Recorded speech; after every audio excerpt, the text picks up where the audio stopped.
Drama serial मेरी ज़िंदगी है तू में हमने देखा कि किस तरह से आयरा के बाप ने फैसला सुना दिया है कि अगर वो कामयार को चुनेगी तो इस घर से उसको ताल्लुक़ ख़त्म करना पड़ेगा। उसके लिए आसान नहीं था अपने माँ बाप को नाराज़ करके कामयार का हाथ थामना। इसे लगता था कि शायद इस फैसले के बाद इसके माँ बाप बस नाराज़ होंगे, थोड़ा बहुत गुस्सा करेंगे मगर मान जाएंगे। लेकिन इरफान साहब ने अपना फैसला सुना दिया है कि अगर आयरा ने कामयार से शादी का फैसला कर लिया है तो आज के बाद इसका उनसे और इस घर से कोई भी ताल्लुक़ नहीं होगा। अपने बाप की बात सुनकर आयरा बहुत ज़्यादा परेशान हो जाती है और तड़प जाती है और कहती है, मेरे साथ ऐसा मत करें, वो अपने दिल के हाथों मजबूर है। अगर वो कामयार से शादी ना करे तो सारी ज़िंदगी इसी गिल्ट में गुजार देगी और वो ये भी जानती है कि कामयार भी सारी ज़िंदगी खुश नहीं रह पाएगा, हर बार इसके रास्ते में आकर इसे परेशान भी करेगा। इसीलिए वो सारी परेशानियां एक ही बार मोल लेने चाहती है। इसके माँ बाप ये बात समझने को मगर तैयार नहीं होते। देखा जाए तो माँ बाप अपनी बेटी के आगे की ज़िंदगी के बारे में, फ्यूचर के बारे में सोचकर परेशान है, क्योंकि कामयार जिस किस्म का इंसान है उनको खौफ है कि कहीं उसकी बेटी की ज़िंदगी बर्बाद ना हो जाए। कामयार से शादी के बाद उसकी ज़िंदगी मज़ीद मुश्किलात में मुब्तला हो जाएगी। कामयार को तो खुद नहीं पता कि वो आयरा से शादी की ज़िद क्यों कर रहा है। खैर, जब कामयार तैयार होकर निकाह करने के लिए जा रहा होता है तो अपनी दादी के पास आता है, क्योंकि इस वक्त इसकी दादो ही इसके साथ जा रही थी। माँ बाप तो इसके राज़ी ही नहीं है। कामयार की दादी इससे कहती है, आयरा के माँ बाप के राज़ी हो गए? जिस पर कामयार कहता है कि अब क्या फ़र्क पड़ता है इनके राज़ी होने ना होने से। वो कहती है कि बेटा, तुम्हें नहीं पड़ता तो क्या आयरा को तो पड़ता है ना। तो कामयार जवाब देता है कि अब उसे भी मुझे फ़र्क नहीं पड़ता।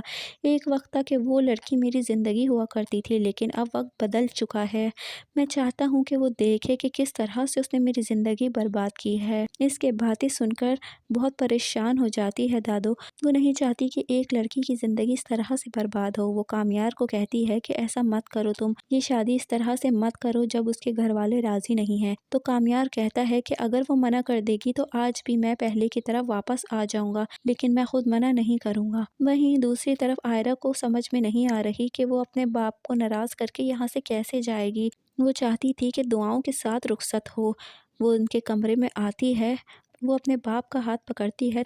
वो उसका हाथ झिड़क कर कहते हैं कि चले जाओ यहाँ से, मैं समझूंगा कि मेरी एक ही बेटी थी। आयरा को समझ में नहीं आ रही कि किस तरह से अपने बाप की नाराज़गी को दूर करे, और वो शादी से इनकार नहीं कर सकती। वो अब इस फैसले से पीछे नहीं हट सकती। इसीलिए अपने बाप की इस बेरुखी पर बहुत ज़्यादा परेशान हो जाती है और रोने लग जाती है कि शायद वो इसके आंसू देखकर मान जाए। लेकिन इरफान साहब अपने आंखों से अपनी बेटी को बर्बाद होते हरगिज़ नहीं देख सकते, इसलिए इसके इस फैसले से बिल्कुल ही नाखुश हैं और कहते हैं, जाकर तैयार हो जाओ, कामयार निकाह के लिए आ रहा होगा।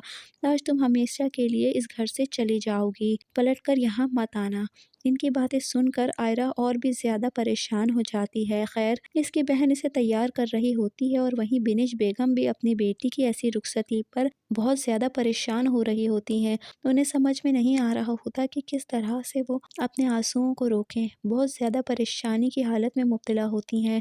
आयरा और कामयार का निकाह तो खैर हो जाएगा और आयरा निकाह होकर कामयार के घर पे भी आ जाएगी, लेकिन इसकी ज़िंदगी बहुत ज़्यादा मुश्किल होने वाली है, क्योंकि कामयार के दिल में अब इसके लिए मोहब्बत मर चुकी है और वो शादी एक ज़िद के लिए और बदला लेने के लिए कर रहा है। जैसे आयरा ने उसके साथ किया, जो सलूक उसके साथ किया, उसकी बेइज्जती की, वही सलूक अब वो उसके साथ भी करेगा और उसकी ज़िंदगी को अजाब बना देगा। खैर, आयरा की इतनी बड़ी गलती तो नहीं थी जितनी बड़ी सज़ा उसे कामयार देगा। एंड निकाह के वक्त किसी भी लड़की को अगर इस तरह से अपने होने वाले शौहर की वीडियो मिले और सबके सामने बेइज्जत हो जाए तो वो और क्या करेगी। अनदेखा करके इस पर एतबार तो नहीं कर सकती, इस रिश्ते से मना ही करेगी, क्योंकि एक दफ़ा शादी हो जाती तो और परेशानी बढ़ जाती। इतना बड़ा गुनाह आयरा ने किया नहीं था जितनी बड़ी सज़ा उसको कामयार देगा। मुझे तो ऐसा लग रहा है कामयार शादी ही उससे बदला लेने के लिए कर रहा है और उसकी ज़िंदगी को जहन्नम बनाने के लिए कर रहा है। अब देखना ये है कि क्या कामयार वाकई उससे नफरत करने लगा है या फिर आयरा की सच्चाई और भोलापन कामयार के दिल में जगह कर ली है और वो दोनों एक हो जाएंगे। वीडियो पसंद आई है तो लाइक और सब्सक्राइब ज़रूर करें।